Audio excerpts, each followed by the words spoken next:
Hello friends, welcome back to my channel. అందరూ ఎలా ఉన్నారండి? మేమైతే చాలా బాగున్నాము.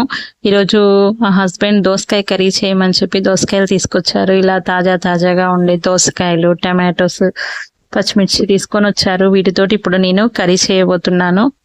దోసకాయ కర్రీ అయితే నాకైతే చాలా చాలా ఇష్టం అండి. ఇలా దోసకాయల్ని మనం 1-2 సార్లు కడుగుతూ ఉండాలి. ఎందుకంటే ఇవి తీగకాయలు కాబట్టి కింద కింద పండుతూ ఉంటాయి. అందుకోసమని వీటిని మనం సాల్ట్ వేసి మంచిగా కడగాలి. ఒక 3 సార్లు 4 సార్లు అయినా, పైన ఏమన్నా ఉన్నా కూడా చూసుకోవాలి. ఇలా టమాటోస్ కూడా అంతే అండి. వీటిని అన్నిటిని నీట్గా కడిగేసి ఇలా మనం తీసుకోవాలి. ఇప్పుడు వీటిని సన్న సన్న ముక్కలుగా కట్ చేసుకోవాలి. మరీ లావుగా కాకుండా కొంచెం చిన్నగా కట్ చేసుకుంటే కర్రీలో మంచి మగ్గుతాయి ఇవన్నీ.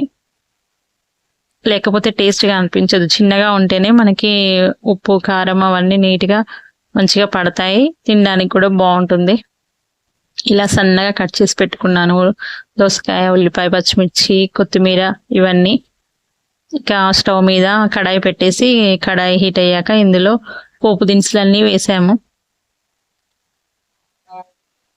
ఉల్లిపాయ, పచ్చిమిర్చి, పోపు దినుసుల్లో అన్నీ వేసిన తర్వాత ఉల్లిపాయ, పచ్చిమిర్చి, కొత్తిమీర వేసి వీటిని ఇలా ఫ్రై చేశాను.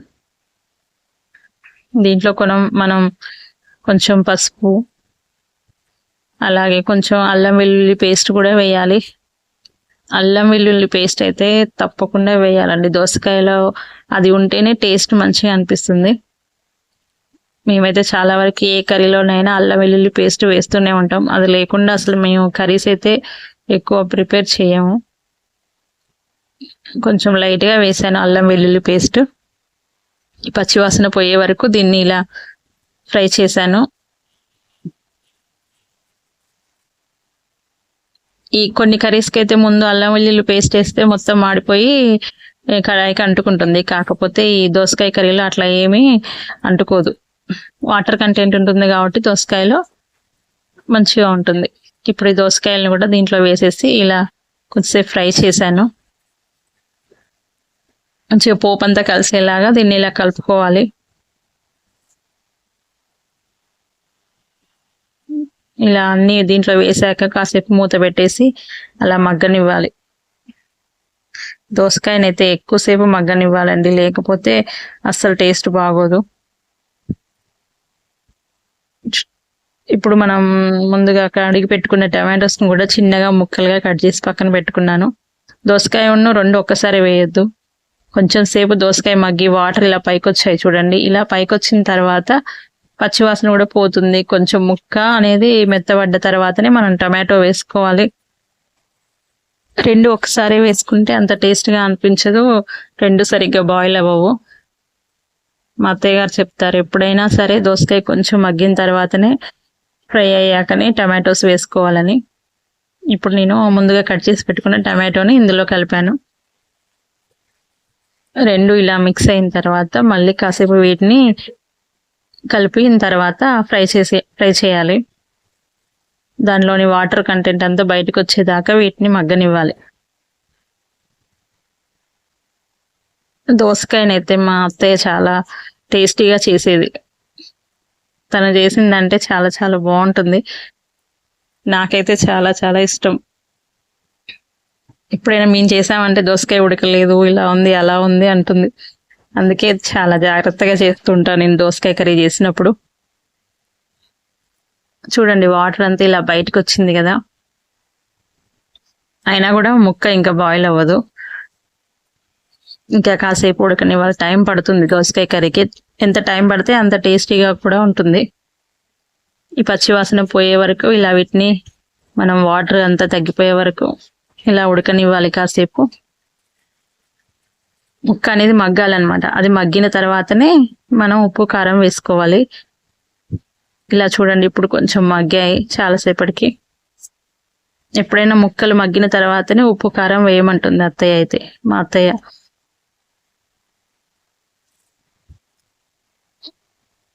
ఇలా చాలా వరకు వాటర్ తగ్గి కొంచెం ముక్కలు మగ్గాయి. దోసకాయలో వాటర్ కంటెంట్ ఉంది కాబట్టి తీసుకోవడం వల్ల ఎంతో మంచిదండి ఆరోగ్యానికి అయితే.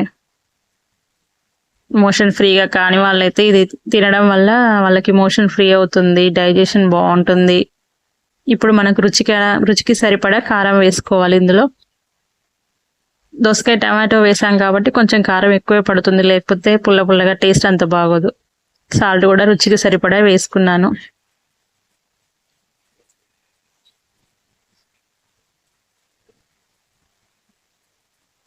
ఇలా ముక్కలకి అన్నిటికీ పట్టేలా కారం ఉప్పు అంతా నీట్గా కలుపుకోవాలి.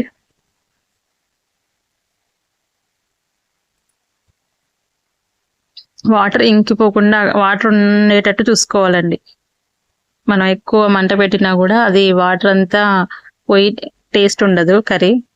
కొంచెం సిమ్లో పెట్టాలి, అవి మగ్గుతూ ఉండాలి దోసకాయలు.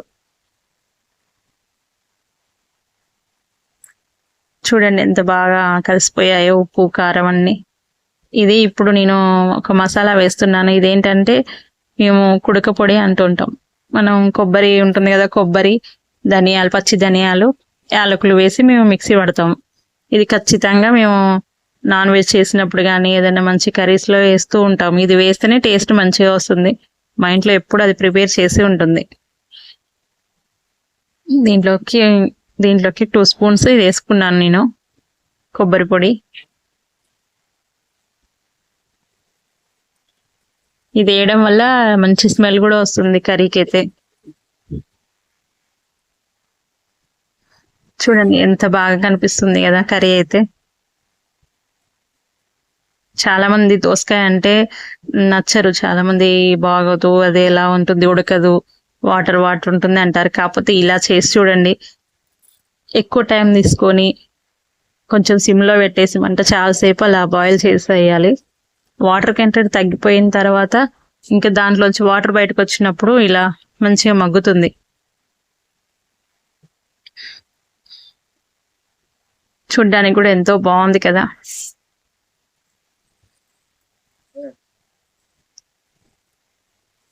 ఎంతో సింపుల్గా అయిపోతుంది, టేస్టీగా కూడా ఉంటుంది. ఆల్మోస్ట్ మగ్గిపోయిందండి కర్రీ అయితే. వాటర్ కూడా తగ్గిపోతుంది, ఆయిల్ బయటకు వచ్చేదాకా చూసేసి దీంట్లో మనకి ఇష్టానికి తగ్గట్టుగా కొంచెం మసాలా వేసుకోవాలి, గరం మసాలా.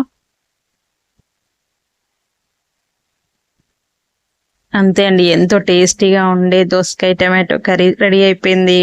ఫైనల్గా కొత్తిమీర చల్లుకున్నాము. ఇలా